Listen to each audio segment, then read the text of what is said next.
Καλώ στο βήμα το μέλος της Διοικούσας Επιτροπής του Going Forward και πρόεδρο του Συλλόγου Προσωπικού Alpha Bank, κύριο Τάσο Γκιάτη.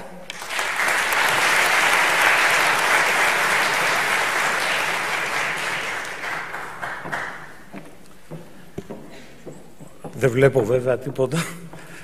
Σεβασμιότατε Μητροπολίτη Γαβρίλ, κύριοι Υπουργοί, κύριε Πρόεδρε και κύριε Διευθύνοντα Σύμβουλε της Alpha Bank, κυρίες και κύριοι στελέχη των τραπεζών, οργανισμών, φορέων, επιστημονικής κοινότητας, επιχειρηματικού κόσμου και εκπρόσωποι συνδικαλιστικών οργανώσεων. Είναι πραγματικά μεγάλη τιμή η παρουσία σας σήμερα στην πρώτη επίσημη εμφάνιση του φορέα μας. Όμως πρώτα απ' όλα θέλω να ευχαριστήσω τη Μαριάννα Θεοδωράκη που παρουσιάζει την εκδήλωση, τον Παναγιώτη τον Αδαμόπουλο, τον γραμματέα του Συλλόγου μας, τα μέλη της Ειδικούσας Επιτροπής, ειδικά όμως τις δύο διερμηνείς νοηματικής γλώσσας για όλους τους συναδέλφους εκεί με προβλήματα ακοής που είναι σήμερα κοντά μας.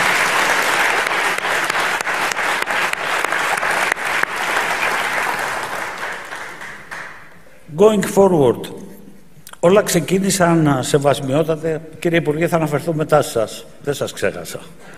Όλα ξεκίνησαν πριν 1,5 χρόνο περίπου, όταν ο Σύλλογος ζήτησε να συναντήσει 140 νέους συναδέλφους στην Alpha Bank και να προχωρήσει σε κάποια ομαδικά σεμινάρια. Και προσέξτε, δεν αφορούσαν τα δικαιώματά τους τα σεμινάρια αυτά, είναι κάτι που ούτως ή άλλως θα αντιλαμβάνονται οι εργαζόμενοι στην πορεία του χρόνου σε σχέση με το Σύλλογο, αλλά αφορούσαν στις υποχρεώσεις τους.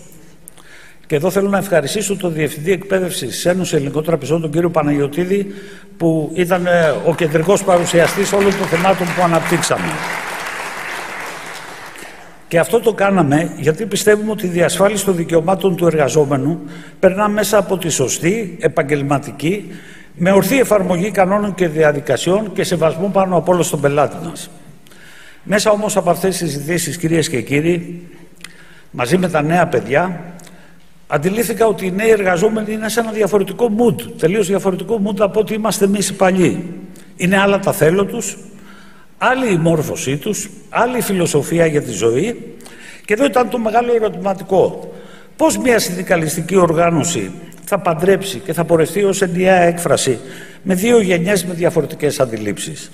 Πώς μια επιχείρηση σε διοικητικό επίπεδο θα γεφυρώσει τις διαφορές εκμεταλλευόμενη τα θετικά των δύο κόσμων, απορρίπτοντας τις παθογένειες του παρελθόντος? Αυτή η αναζήτηση και ο στόχος ήταν το βασικό αντικείμενο συζήτηση μου δύο εξαιρετικών ανθρώπων, του Γιώργου του Σφυρόπουλου και του Κώστα του Ζαφυράτου, και έτσι γεννήθηκε, κυρίες και κύριοι, το Going Forward, που παρουσιάζει δημόσια σήμερα τις προοπτικές για τη δημιουργία μιας πηγής γνώσης, έμπνευσης, λύσεις για τα μεγάλα θέματα που απασχολούν εμάς, τους εργαζόμενους, ως πολίτες και πάνω απ' όλα ως γονείς. Κυρίες και κύριοι, ένα σύγχρονο συνδικαλιστικό κίνημα έχει υποχρέωση να ακούει, να βλέπει χωρίς παροπίδες και πάνω απ' όλα να μορφώνεται και να εξελίσσεται. Σήμερα το θέμα της συζήτησης είναι η νέα γενιά και θέλω να τονίσω, κυρίως προς την μεριά των επιχειρήσεων και των εργοδοτών, ότι πρέπει να βάλουν τα ρέστα τους πάνω στους νέους εργαζόμενους. Αυτή η γενιά είναι πιο εκπαιδευμένη, με πλούσιες δεξιότητες, που όμως για αυτούς η υπογραφή μιας εργασιακής σύμβασης δεν ισοδυναμεί με υπογραφή υποτέλειας και υποταγής. Αυτή η γενιά λοιπόν, για να μην γίνει η γενιά της μεγάλης παραίτησης, πρέπει να δημιουργήσουμε όλοι μαζί τις συνθήκες για την αξιοποίηση των δυνατοτήτων τους. Θέλουν ισορροπία σε όλα τα επίπεδα. Work-life balance. Πρέπει να δώσουμε τις δυνατότητες σε αυτή τη γενιά όχι μόνο να δημιουργήσει, αλλά να αλλάξει την Ελλάδα και κυρίως να κάνουν οικογένεια και παιδιά, γιατί σε 30 χρόνια θα είμαστε λιγότεροι από 7 εκατομμύρια πολίτες στη χώρα μας.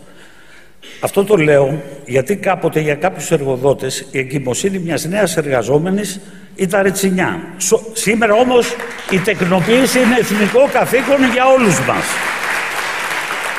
Πριν δώσω το λόγο στον πρόεδρο του Going Forward, τον Γιώργο τον Σφυρόπουλο, θέλω να πω δύο λόγια για τους καλεσμένους.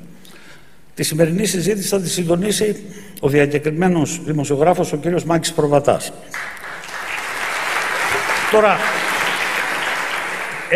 ένας άνθρωπος που είναι παράλληλα συγγραφέας, έχει πάρει τις πιο πλούσιες συνεντεύξεις που μπορεί να φανταστεί κανένας.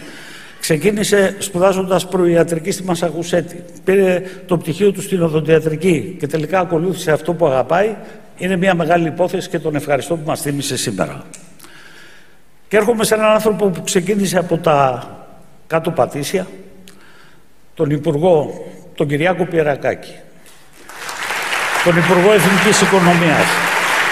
Ένας άνθρωπος που τελείωσε, είναι απόφοιτος του MIT, είναι ένας άνθρωπος που έχει εργαστεί στα μεγαλύτερα ερευνητικά κέντρα της Ελλάδας και του εξωτερικού και ένας άνθρωπος που έχει αφήσει το στίγμα του όπου και αν πέρασε, είτε σε ερευνητικό κέντρο είτε σε υπουργικό θόκο. Και να πω, κύριε Πιερακάκη, κάτι, ότι οι ηγετικές ικανότητες και δυνατότητες ενός ανθρώπου δεν προέρχονται απλά από τη φωτογένεια, από το οικογενειακό ιστορικό ή οτιδήποτε άλλο, αλλά από το στίγμα που αφήνει, και εσείς είστε ένας μεγάλος ηγέτης για το αύριο. Και τέλος, άφησα στο τέλος τον Κεστάρα. Τον άνθρωπο που δόξασε την Ελλάδα στα πέρατα του κόσμου. Τον καθηγητή, ερευνητή, τον διαστημικό επιστήμονα της NASA της Αμερικής που σχεδίασε όλα τα διαστημικά προγράμματα, το Σταμάτη τον Κρημιζή. Κύριε Κρημιζή, υποκλεινόμαστε μπροστά στο μεγαλείο σας, έστω και αν έχετε πει ότι είναι η μικρότητά σας απέναντι στο σπουδαίο εύρος της γνώσης. Εμείς ειλικρινά υποκλεινόμαστε σε ό,τι έχετε προσφέρει στην πατρίδα μας. Και να πω και κάτι, υπάρχει άλλος Έλληνας που από το 1999 κάποιος αστεροειδή στο διάστημα φέρει το όνομά του. Αυτός είναι ο Σταμάτης ο Κρημιζής. Σας ευχαριστώ πολύ.